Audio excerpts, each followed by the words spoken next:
The note-taking technique for procrastinators. Hello, I'm Say.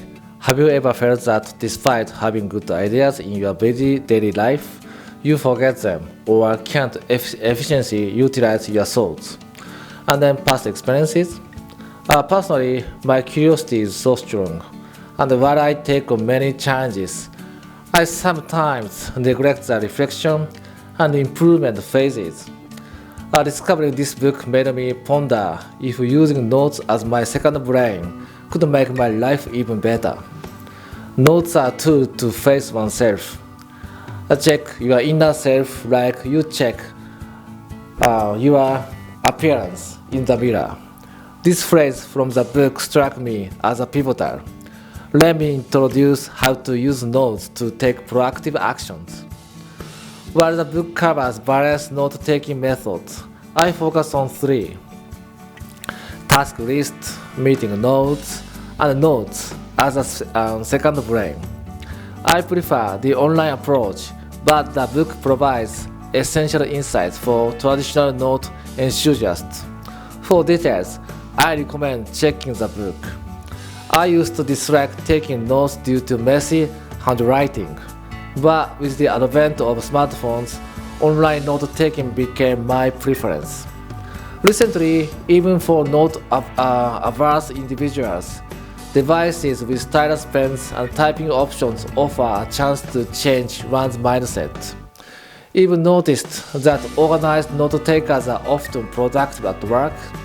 Notes are a tool for self-reflection, helping prevent procrastination. The roots of procrastination lie in unclear tasks, disorganized thoughts, low motivation, and overwhelming responsibilities, all of which can be tackled by taking notes.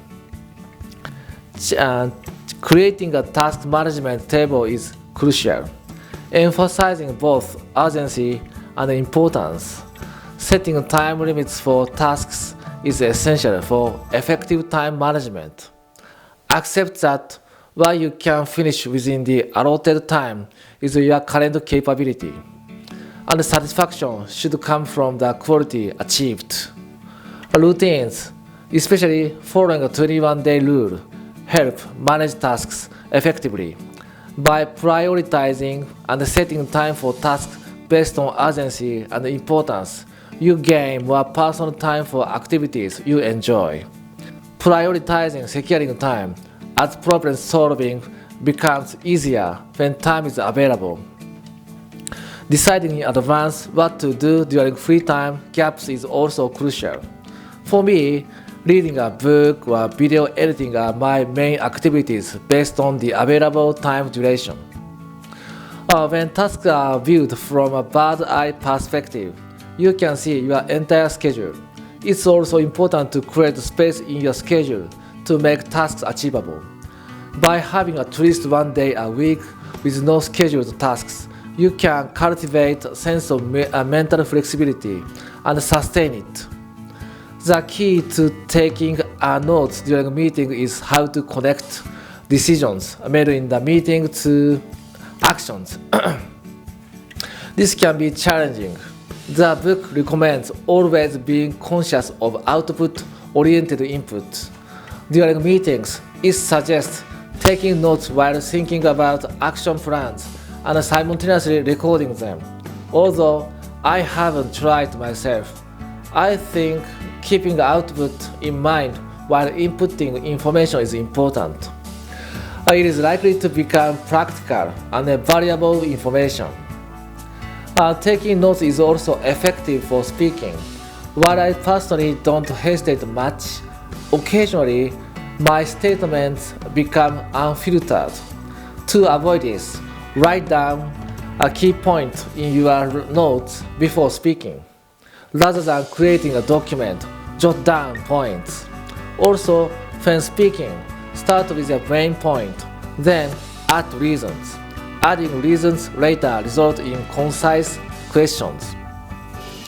There may be opportunities to take notes during meetings with clients. As commonly said, preparation constitutes 90% of success in meetings. Checking recent information from the as a party and summarizing it in notes is effective. With many people now sharing information on social media, obtaining information is easier than before. Clients, being human, appreciate when you show interest. Also, taking notes on small details during discussions can provide material for casual conversation. This is highly recommended. People express what interests them. Not overlooking these points is crucial for building relationships. Since humans tend to forget, relying on records rather than memory is advisable, especially in special situations such as meetings with clients. Relying on records is even more important. Lastly, use notes as a second brain. Many people may already do this instinctively, but as I mentioned earlier, I disliked taking notes and rarely did so. Therefore, this information was very fresh and valuable to me.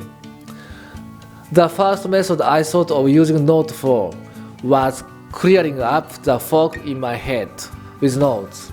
Everyone experiences dissatisfaction, unpleasant feelings, or negative emotions. At such times, prepare a private notebook and jot down everything. Then, don't look at it.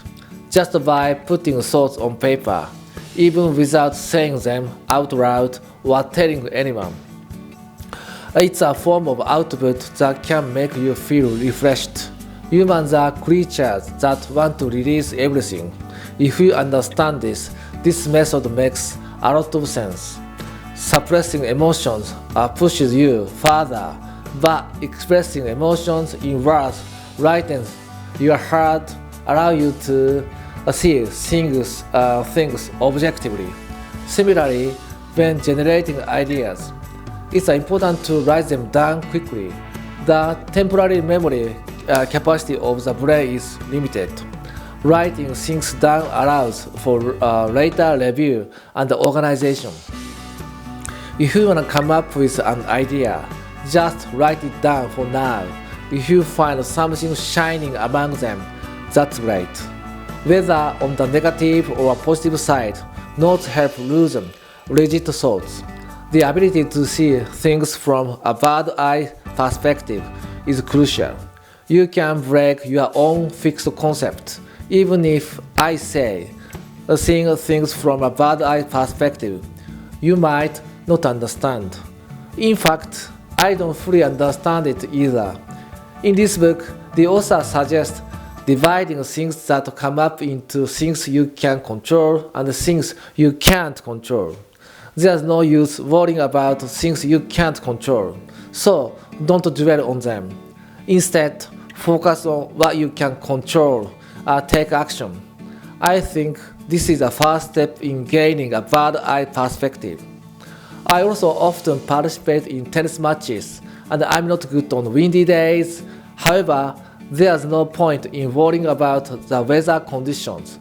I should focus on things I can do to counter the wind, such as not hitting high balls, keeping the serve toss low, or moving my feet. Up to this point, I introduced writing things down in notes to use them as a second brain. Some people around you might already be doing this. However, few actually put it into action. Why can't they take action? They tend to fall into perfectionist thinking, wanting to create the best, wanting to narrow it down to the very best. Try narrowing down what need to be done and just do it. Then go through the PDCA cycle. That's the practical way to use notes that can be quickly put into action. I have always been bad at taking notes and have kept my distance from it. So I picked up this book. But even now, I feel hesitant about taking notes. I don't like pens and notebooks because my handwritings are so messy. So I relied on technology even for taking notes.